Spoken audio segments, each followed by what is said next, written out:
Hello all, checking back in. Let's get back to it. This is a second part of the series talking about autoimmunity.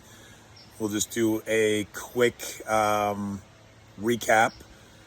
The last message we spoke of what is autoimmunity, and in order to understand that, we got to really understand immunity. Immunity is what? Immunity is our body's defense to basically foreign invaders, right? Autoimmunity is actually recognizing our own body as foreign invaders. How do these things happen? A lot of different theories, a lot of different understandings. There's, as we said in the last, there's 100 plus autoimmune conditions now. So they all happen a little differently, but what we do know is it is predominantly related to diet and lifestyle, which is what we're going to jump into today, and how it impacts our gut, how it impacts the barrier between. If you were to look at anatomy and physiology, you would see that we have basically from our mouth to our anus, it's a tube that is essentially outside of our body, if you want to look at it that way, because it is. It's encased, within our body, but it's protecting all of those pieces, all of those organs in our body. And therein lies, this is where a lot of the problems happen when we have this gut permeability, intestinal permeability. Things cross over into parts of our body that they're not supposed to be, therefore causing this massive immune response. So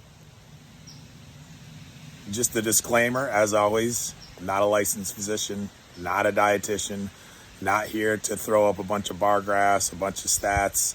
I vetted this for myself. Anecdotally, I'm on my second go of doing an autoimmune protocol. The first time was curiosity. The second time was necessity. And I know many, many, many people, including clients, that have gone through these. So I'm sharing what I have done. I'm sharing the information that I have vetted.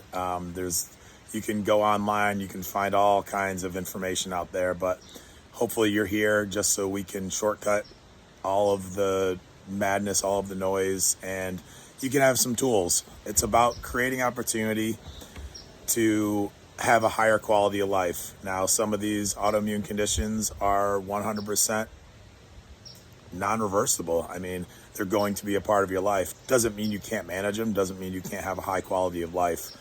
And the first tool is what I just spoke of, is we talk diet. So also known as an elimination diet, but elimination diet can be used more in a sense where you could pull out certain things, whereas an autoimmune diet / protocol is something that you want to basically go full on in, because it really gives the body an opportunity to decrease inflammation, decrease immune response, and figure out what's going on with your body, but give it the best chance to start rebuilding, settling down, and using some other interventions to see how well you can feel. So with that said, the dietary piece, again, elimination diet, autoimmune diet, it's going to be removal. You're going to remove these foods, upwards minimum 30. I just completed about 120 because I was feeling good, and it feels good to feel good. And once you start getting in the groove, you'll see it yourself, but it takes time and it takes committing to this process. So 30 days is going to be the minimum piece. In 30 days, you're going to remove the following. And I'm doing the following in order of basic importance and what we've seen out there as far as the highest immunogenic is reactive foods, not only for autoimmunity, but for other conditions. So the first is gluten. Gluten comes from wheat. We see it more so over here in the West. It might have something to do with our processing of wheat, how we've grown our wheat, but whatever, we're seeing an epidemic of people having problems with their gut related to wheat and gluten. Gluten is found in other grains as well, so we'll have to dive in. If you end up working with me, we dive in that together. But looking to eliminate that is a first key piece. The next piece is dairy, cheese, milk, butter, all those things. Third piece is going to be eggs. So right there, so many of you are probably like, what do I eat now? I mean, I have bread every day. I have yogurt every day. I have egg sandwiches every day. Well, there's options, and we'll get to that down the road. We'll figure out the other options outside of this.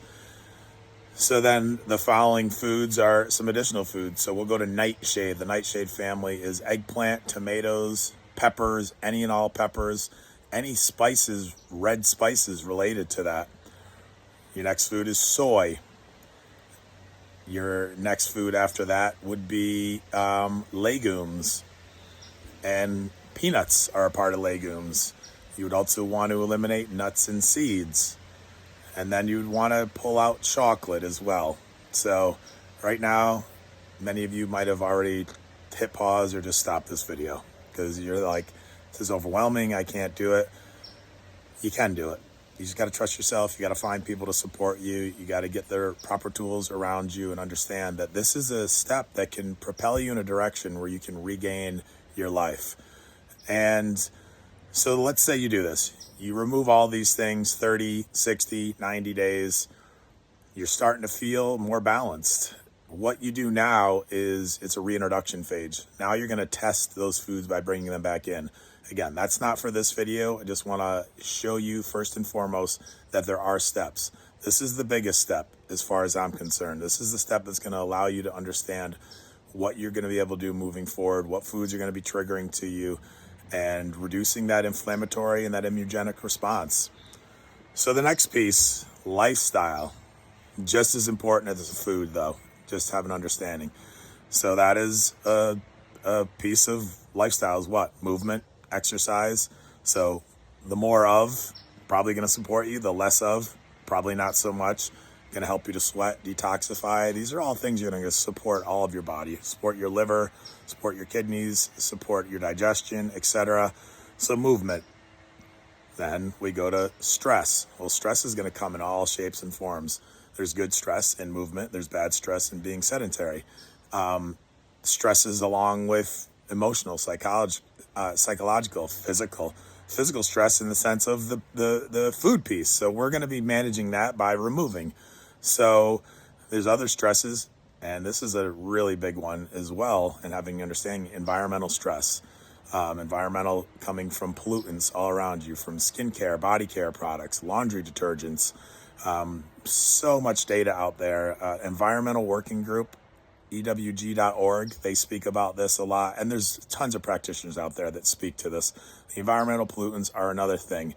As I spoke earlier, the dirty genes, Dr. Ben Lynch talks about turning your genes on and off. Well, this is another key piece that is something to keep eye on and be mindful of, that this, even if you remove all the foods and you are constantly surrounded by these high stress environmental, psychological, physical pieces, it's still going to be hard to calm things down. So a lot of moving parts here, but these aren't things we want to do all at once, right? We just want to be mindful of them. So that's the big lifestyle pieces is, movement, stress management, and other strategies we will start uncovering, but understanding that there are pieces here that you can do to regain your life. My own story, I just did 120. I had autoimmune hypothyroid, basically corrected that. I'm not here to say that all of you all will be able to correct any of what you are going through, especially if it's something that's been ongoing. But I can say that you can take steps to feel better. And just remember, you're not alone. You got to trust yourself. You gotta ask yourself why. What's the big reason that you want to get to the other side of these things? What's the driving force? Nobody wants to be in pain. Nobody wants to be uncomfortable. But some things need to be. There's a layer of acceptance that you can do now, but there's also a layer of saying that this is not who I'm going to be. I'm not going to be defined by this. So I ask you, how are you going to move forward? What are these tools that I've shared here are going to support you? And if you have any further questions, don't hesitate to leave a comment. Don't hesitate to reach out. And just know that there are resources out there, but you got to trust yourself. You got to vet your resources. Check with your practitioner before you make any decisions. But know that there are options outside of pharmaceuticals, and you do not just have to accept where you're at right now. You can feel better. There are ways to do so, but it's going to take time.